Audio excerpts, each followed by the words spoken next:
तो इस वीडियो में हम लोग एज्योर कॉस्मोस डीबी के बारे में आगे स्टडी करने जा रहे हैं। पिछले वीडियो में हमने ये देखा था कि हम कैसे कॉस्मोस डीबी का अकाउंट क्रिएट कर सकते हैं और कैसे उसमें टेबल बना सकते हैं। आइए आज हम देखने जा रहे हैं कि रेप्लिकेशन कैसे करते हैं। इसमें रेप्लिकेशन और कंसिस्टेंसी के बारे में हम लोग पढ़ेंगे आज। ओके, सो ये जो स्क्रीन पे आपको ये दिख रहा होगा कि ये जो लास्ट क्लास में जो हमने कॉस्मोस डीबी का अकाउंट बनाया था। ओके, इसमें हम देखेंगे सबसे पहले तो सेटिंग्स में आप देखेंगे एक रेप्लिकेट डेटा ग्लोबली का ऑप्शन आता है। चलिए इसको क्लिक करते हैं। देखिए यहाँ पर आपको पूरा ये दिख रहा होगा, ठीक है, कि पूरा ये आपको कंट्रीज दिख रहे हैं जहाँ जहाँ पे इसके सेंटर्स हैं, ठीक है, ग्लोबली ये सारे ये ड्रॉप्स में आपको दिख रहे हैं। अगर आप इसके ऊपर ले जाएंगे, माउस ओवर करेंगे, ओके, तो जरा मैं इसको और थोड़ा इतना पे रखता हूँ ताकि दिखे। अब देखिए यहाँ पर जब हम ले जाते हैं तो नीचे यहाँ पे आपको यहाँ पर दिख रहा है नाम। Okay, south central US, central US, इधर आते हैं तो स्पेन सेंट्रल, यहाँ पे आते हैं देखिए सेंट्रल इंडिया है, साउथ इंडिया है, वेस्ट इंडिया है। ओके, तो जहाँ पर भी है देखिए वेस्ट इंडिया के बारे में दिख रहा है कि we are currently experiencing high demand in this region. Okay, तो सबका जो है अलग अलग दिया हुआ है। तो सबसे पहले तो रेप्लिकेशन है क्या? रेप्लिकेशन में क्या होता है? रेप्लिकेट करना। दैट मीन्स कि अभी आपको इस स्क्रीन पे दिख रहा होगा एक यहाँ पर ये ऑप्शन देखिए वेस्ट यूएस 3 और ये डार्क कलर में है। दैट मीन्स कि जो करंट हमारा कॉस्मोस डीबी का अकाउंट है ये यहाँ पर वेस्ट यूएस 3 में है। ओके, अगर हम ओवरव्यू में देखेंगे तो यहाँ पे देखिए रीड लोकेशन भी वेस्ट यूएस 3 है और राइट लोकेशन भी वेस्ट यूएस 3 है। ओके, तो सब अभी ये जो है एक ही लोकेशन पे ये कॉस्मोस डीबी डिप्लॉयड है, इसमें कोई रेप्लिकेशन नहीं है। ओके, तो रेप्लिकेशन अगर करना होता है तो रेप्लिकेशन करने के लिए आपको जो है सिंपली अगर किसी लोकेशन पे करना है तो वहाँ पे क्लिक करना पड़ता है। अब देखिए यहाँ पर ये ऑप्शन दिख रहा है और यहाँ पर आप देखेंगे नीचे साइड में तो आपको ये दिखेगा right region west US 3, read region east US 2। Okay, तो अभी हमने जो एक ऐड किया इसमें रीड रीजन में ईस्ट यूएस 2 आ गया। इसके अलावा और भी इसमें जैसे कि मान लीजिए हम मोर देन 1 करना चाहते हैं, एक यहाँ करना चाहते तो यहाँ भी हम कर सकते हैं। ओके, यहाँ पर आप देखिए कि यहाँ पर आगे your account is currently configured with total throughput limit of 1000 RU. The update is not possible because it would increase the total throughput to 1200 RUs. Okay, तो 400 का हमने मिनिमम कर रखा हुआ है तो 4 3 1200 हो जाएगा, इसलिए ये थर्ड लोकेशन को नहीं चुनने दे रहा है। ओके, सबसे पहले हम ये देखें कि अब यहाँ पर अगर इसको हम चूज करते तो अभी तो हमने सेव किया नहीं है, बट यहाँ पर आपको ये देखिए अब रीड रीजन में 2 ऑप्शन दिख रहे हैं, ईस्ट यूएस दिख रहा है और आपका इजराइल सेंट्रल दिख रहा है, 2 जगह दिख रहा है। ओके, रेप्लिकेशन करने से बेनिफिट क्या होता है? तो ये देखें, हम तो ये देख रहे हैं यहाँ पर कि हम कैसे रेप्लिकेशन कर सकते हैं, लेकिन इसे करने से बेनिफिट क्या होगा।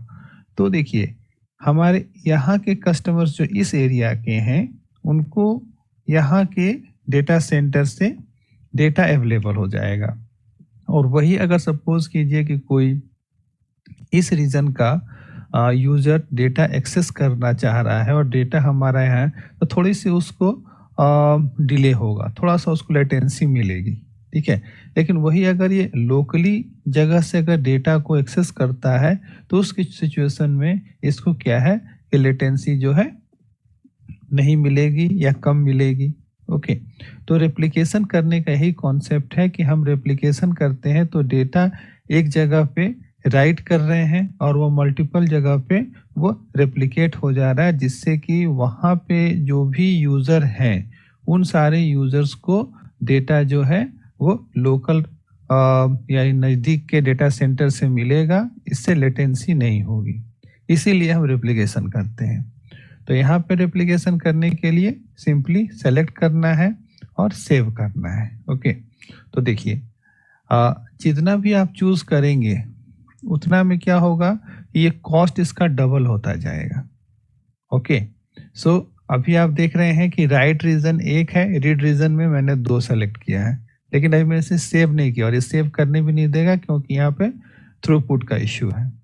यही अगर हम थ्रूपुट इसका बढ़ा देंगे तो इस केस में फिर ये जो है हमारा सेव करने देगा। ओके, लेकिन डेमो के लिए हम यहाँ पे इसको सेव नहीं करेंगे क्योंकि सेव करेंगे तो फिर ये कॉस्टिंग जो है इसकी उसके अनुसार से मल्टीप्लाई हो जाएगी। ओके, अब देखिए इसमें आपको रेप्लिकेशन में एक और चीज दिख रहा होगा, यहाँ पर configure region, multi region write. तो मल्टी रीजन राइट्स क्या होता है, मतलब अगर यहाँ पे इसको हम अगर इनेबल करते हैं तो क्या होगा कि अब देखिए यहाँ पर जो 3 रीजन हमने सेलेक्ट किया था, 3 रीजन में रीड इनेबल, राइट इनेबल्ड, ये दोनों ऑप्शन इनेबल हो गया। ओके, मतलब रीड भी हो सकता है, राइट भी हो सकता है। सो इससे प्रॉब्लम क्या होती है, इससे हमारा जो कंसिस्टेंसी है उसकी प्रॉब्लम होती है। अगर मान लिया जाए कि मल्टीपल जगह पे राइट का अगर हम ये अलाउ कर दें, सपोज कीजिए कि यहाँ के यूज़र यहाँ राइट कर रहे हैं और यहाँ के यूज़र यहाँ राइट कर रहे हैं, तो फिर डेटा की कंसिस्टेंसी मैनेज कर पाना मुश्किल हो जाती है। ओके, इसीलिए ज़्यादातर देखा जाता है तो प्रोडक्शन पे इसको जो है हम अलाउ नहीं करते हैं। अगर मान लिया जाए कि हमारा एप्लीकेशन जो है पूरा ग्लोबली है, ओके, तो हम इसे अलाउ नहीं करते और सिंपल इसे सिंगल रीजन पे ही हम क्या करते हैं कि रीड राइट का करते हैं। ओके, तो अब देखिए कि राइट रीजन अब 1 हो गया, रीड रीजन 2 हो गया। सो इसीलिए ये रिकमेंडेड है कि आप एक ही जगह पे राइट कीजिए, मल्टीपल जगह पे राइट मत कीजिए। ओके, नहीं तो फिर डेटा कंसिस्टेंसी का इश्यू आपको झेलना पड़ सकता है। सो ये हमने देखा यहाँ पर। तो ये है आपका डेटा रेप्लिकेशन कैसे आप सेट कर सकते हैं, क्या कर सकते हैं कि आप कॉस्मोस टीवी में। ओके, अब चलिए नेक्स्ट हम देखते हैं इसके नीचे का ऑप्शन, इसको डिस्कार्ड कर देते हैं और नेक्स्ट इसके नीचे का ऑप्शन देखते हैं जो कंसिस्टेंसी का है, डिफॉल्ट कंसिस्टेंसी। ओके, देखिए कंसिस्टेंसी मतलब डेटा जो रीड राइट हो रहा है, ओके, तो वो कैसे डेटा रेप्लिकेशन जो हम कर रहे हैं तो रीड राइट होता है, तो उससे कैसे ये प्रोसेस होता है, तो एक तरह से इसी को यहाँ पे कंसिस्टेंसी कहा गया। तो जो डिफॉल्ट कंसिस्टेंसी होती है वो सेशन की होती है। ओके, सेशन टाइप का ऐसे देखा जाए तो कितने टाइप की कंसिस्टेंसी लेवल है यहाँ पे, तो स्ट्रॉन्ग है, बाउंडेड स्टेनलेस है, सेशन है, कंसिस्टेंट प्रीफिक्स है और इवेंचुअल है।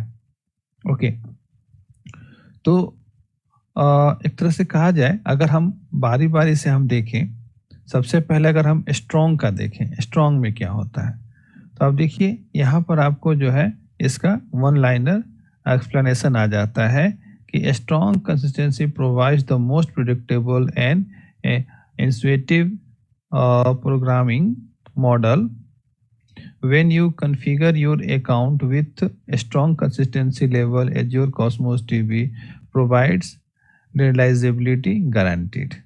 ओके, तो यहाँ पर देखिए क्या होता है कि जैसे कि आप स्ट्रॉन्ग में आप चूज़ कर रहे हैं। अब देखिए अब यहाँ पर एक यहाँ पर आपको जो है एक जैसे कि म्यूज़िक का बना हुआ है, ठीक है? और ये आपको बता रहा है कि स्ट्रॉन्ग में जो है ना डेटा हम एक जगह अगर रीड राइट करते हैं, एक जगह सपोज़ कीजिए कि यहाँ पे हमने राइट किया और ये 3 जगह रीड का है, ओके? तो सेम टाइम में ये रेप्लिकेट हो रहा है, ओके? फिर से देखते हैं, आप देखिएगा यहाँ पे, देखिए, ये देखिए, देखिए, ये। ठीक। तो ये इसके माध्यम से ये समझाया जा रहा है कि स्ट्रॉन्ग में क्या होता है कि सेम टाइम पे जब आप राइट करते हैं, ठीक उसी एकदम आपका मिलीसेकंड्स में, ठीक है? वो रेप्लिकेट हो जाता है और रीजन में। तो कोई भी आपको लेटेंसी नहीं मिलती है और कंसिस्टेंसी लेवल सबसे स्ट्रॉन्ग होता है। ओके।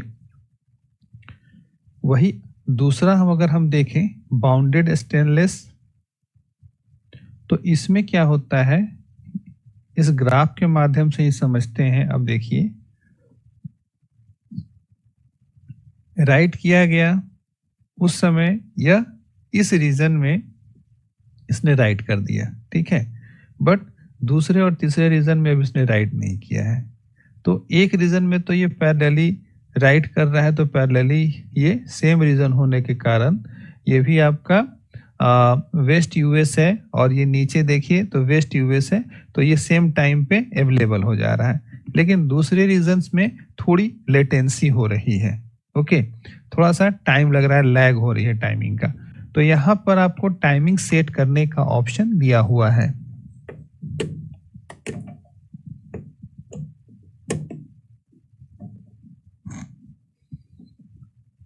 तो यहाँ पे आप देखेंगे कि यहाँ पे मैक्सिमम लैग टाइमिंग आपकी दी हुई है, आपका आवर्स, मिनट्स और 5 सेकेंड्स, ओके? तो 5 सेकेंड्स आपकी जो टाइमिंग दी हुई है, इस टाइमिंग में ये मैक्सिमम क्या होगा कि दूसरे रीजन्स में ये रेप्लिकेट हो रहा है, ओके? तो इसमें देखिए कि थोड़ा सा टाइम लैग हो जा रहा है। तो एक तो हो सकता है कि वेस्ट यूएस में जब ये राइट किया गया तो वहाँ के यूज़र को वो डेटा मिल जाएगा, लेकिन दूसरा रीजन का जो डेटा है, दूसरे रीजन के जो यूज़र हैं वो डेटा एक्सेस करना चाहेंगे तो उन्हें वो डेटा उस टाइम पे नहीं मिलेगा, ये कुछ टाइम के बाद वो मिलेगा डेटा। तो इसमें एक डेटा कंसिस्टेंसी का थोड़ा-सा थोड़ा-सा इश्यू आ जाता है। वही थर्ड हम सेशन की अगर बात करते हैं, तो सेशन में क्या होता है कि जैसे कि कोई भी एक सेशन क्रिएट होता है, कोई एक यूज़र रीड करना शुरू करता है, तो जब वो रीड करना शुरू करता है, तो वो उसी सेशन में अगर वो सपोज़ कीजिए कि यहाँ से राइट हुआ, वो यहाँ से भी रीड कर रहा है और यहाँ से भी रीड कर रहा है, तो उसको सेम सेशन में जो डेटा है वो सेम टाइम पे मिल जाएगा, तो कंसिस्टेंसी लेवल इसमें हाई रहेगी, ओके? आप देख सकते हैं। लेकिन वही अगर कोई सेशन बी है, ओके? तो सेशन बी को जो है डेटा वो दूसरे सेशन में मिलेगा, तो उसको थोड़ा-सा टाइम का ये लैगिंग मिलेगी, ओके? तो एक सेशन में तो इसीलिए इसको सेशन कहा गया है, ठीक है? कि सेशन बेस्ड है। एक सेशन स्टार्ट होगा तो उसमें जो यूज़र है उसको सेम टाइम पे मिलेगा दूसरे यूज़र को, और दूसरे सेशन में जो है उसको लैग्स मिलेंगे, ओके? तो ये सेशन आता है। नेक्स्ट आता है कंसिस्टेंट प्रीफिक्स। कंसिस्टेंट प्रीफिक्स में क्या होता है कि जैसे कि यहाँ पे जब ये राइट करता है और राइट करने के बाद में जो रीड ऑपरेशन होता है, ओके? तो इसमें आप देखिए कि क्या हो रहा है कि अगर इसको आप यहाँ पे देखेंगे तो लिखा हुआ है कि if writes are performed in the order A B C, then a client sees either A B or A B C but never out of order like A C or B A C, okay? That means यहाँ पर आप देखेंगे कि ये जब right हुआ है, okay? तो देखिए कि रेड है, ठीक है, ब्लू है, फिर पर्पल कलर है। तो जो रीड करने वाला जो यूज़र है वो उसको उसी ऑर्डर में मिलेगा। ऐसा नहीं होगा कि उसको जो है पहले ये ग्रीन वाला पहले वो रीड कर ले ब्लू वाला उसके बाद रीड करे, ऐसा नहीं होगा। मतलब यहाँ से ये राइट हो रहा है तो रीड करने में टाइम का लैगिंग होगी, लेकिन उसे वो सीक्वेंस में ही मिलेगा। सपोज कीजिए कि मान लिया जाए कि कोई डेटा ए है, बी है और सी है, तो अगर डेटा राइट हुआ ए, फिर बी, फिर सी, तो कोई भी रीड ऑपरेशन होगा तो डेटा उसको ए, बी और सी में ही मिलेगा। ओके, ऐसा नहीं होगा कि पहले उसको सी मिल जाए, फिर बी मिल जाए, फिर ई मिल जाए, ऐसे नहीं होगा। ओके, मतलब ये एक ऑर्डर मेंटेन करके रखता है। ओके, अब देखिए सबसे जो लास्ट में है वो इवेंचुअल है। इवेंचुअल में क्या है कि सिंपल डेटा राइट हो रहा है, ओके, और उसके रीड किसी भी ऑर्डर में हो सकता है। तो ये दोनों में यही डिफरेंस है कि डेटा इसमें है कि कंसिस्टेंट प्रीफिक्स में है कि एक ऑर्डर में रीड होगा, जबकि इवेंचुअल में है कि डेटा जो है किसी भी ऑर्डर में रीड हो सकता है। ओके, तो ये आपका 5 तरह का कंसिस्टेंसी लेवल है। ये थोड़ा सा डिफिकल्ट है, लेकिन कोशिश किया है मैंने इसको समझाने के लिए।